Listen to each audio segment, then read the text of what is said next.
Hi, I'm Daniel Negreanu. I'm going to share with you a tell that I find to be very effective. Often when a flop comes out, you should watch your opponent's eyes. If you see this, a glance at the chips, chances are that's their subconscious telling them they want to bet because they like what they see. Conversely, that same player, if he looks blankly at the flop and seems to have no interest, chances are he doesn't. So you should go ahead and bet right at him. Still to come, the world's finest poker players gather for a no-holds-barred roundtable conversation on the art of the bluff. Secrets are revealed in this exclusive forum. Plus, Chris Ferguson is back to demonstrate his amazing card-throwing techniques. And grab your chips. The magician has a new trick to teach. But up next, more from Daniel Negreanu. We'll go behind the poker face as Kid Poker describes how he pulled off one of the best bluffs ever seen on TV. If I show a bluff, is that good for the game? Yeah. All right, that's good for the game then. Yeah, that's good. That's good. Oh. So stick around and learn from the pros. FullTiltPoker.net presents Learn from the Pros. Brought to you by FullTiltPoker.net. Learn, chat, and play with the pros. FullTiltPoker.net presents Learn from the Pros. Once again, your host, Chris Rose. We are back as we continue to hang out with the 2004 Poker Player of the Year, Daniel Negreanu, and right now it is time to go behind the poker face.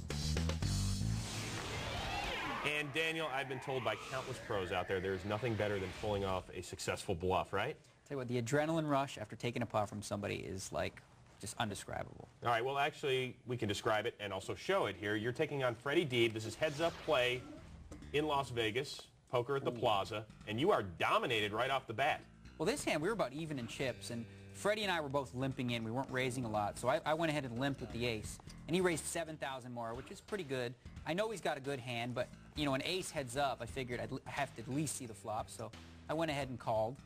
This is about 15,000 in the pot now. Now here Freddie hits gin, and he's going to come right out and bet 16,000, which is about the size of the pot. I felt like he had a good hand, but maybe queens or jacks. I had just the naked ace. I thought, you know what, if I call here on the turn, maybe I can pick up the pot if he checks and represent the king. So I quickly call, hoping in a sense that Freddie does check the turn. Now that's a scare card. Me and Freddie both love little cards. So he's a little worried about that card. He checks it, and I'm going to decide here to bet 30,000, looking to pick it up. Even though you're drawing dead, as you can see, the percentages, I mean, there is no percentage there to help you. Well, of course, if I knew he had ace-king, I wouldn't have gone this far. But again, I'm hoping he's got queens or jacks. I bet the 30,000, and he just calls. He's worried about that board. There's a lot of hands that can beat him. And here comes the river where, now this card, I have just the naked ace of hearts. That fills the three of a kind if you had a four, the straight's there, the flush is there, and Freddie bet 65,000. It's kind of a confusing bet. I decided he doesn't have an ace-high flush because I have the ace. He doesn't have a set, three of a kind, or two pair because he would have raised on the turn, so I decided he doesn't have it. My dilemma is, do I have the guts to go for this play? I could move all in, but if I do that, is it going to be too suspicious? Now, you're looking at your cards and stuff. What's this? Well, right now I'm thinking about whether or not I should do this, because this is the whole tournament right here. He's bet 65,000. I'm going to raise him 100,000 right here, kind of making it a size of that. You know what? Please call. I want to sell the idea that I want to call. You know, if he makes this call, I'm in really bad shape. So Only 100. the whole tournament was lying on this one key hand because we've been played so even for so long. And at this point, I'm pretty much sure that Freddie has ace-king. But he's thinking, well, I have to have the flush. I have to have three of a kind. He has to think that he's beat. You making any eye contact with him? No, I'm not giving away anything. Yeah. Basically, I'm just trying to focus on That's the flip is set, huh? All right, well, you have a great reaction, so let's listen. All right, good hand. If I show a bluff, is that good for the game? Yeah. All right, that's good for the game then. Yeah, that's good. That's good. Oh, that's good. Yeah. Sweet. Good bluff. Thank you, sir. For a second, I thought he was coming. Huh? For a second, I Yeah, thought he you was can calling. wipe the sweat from your brow, Wow. Daniel. I mean, seriously, how good does that feel? Oh, that's after you awesome. pull it And, you know, off? normally you don't show a hand like that, but considering it was heads up, I wanted to go for the jugular. I figured if I showed him that one hand, it's just going to dispirit him. And 45 minutes later, he says, yeah, that was a good play. You know, so it was still on his mind, and that's why I did it. Well, you ended up winning the tournament as well. Good job on that. Hey, you know what? I never lie around here. Actually, we're coming back. That is the truth. Stick around.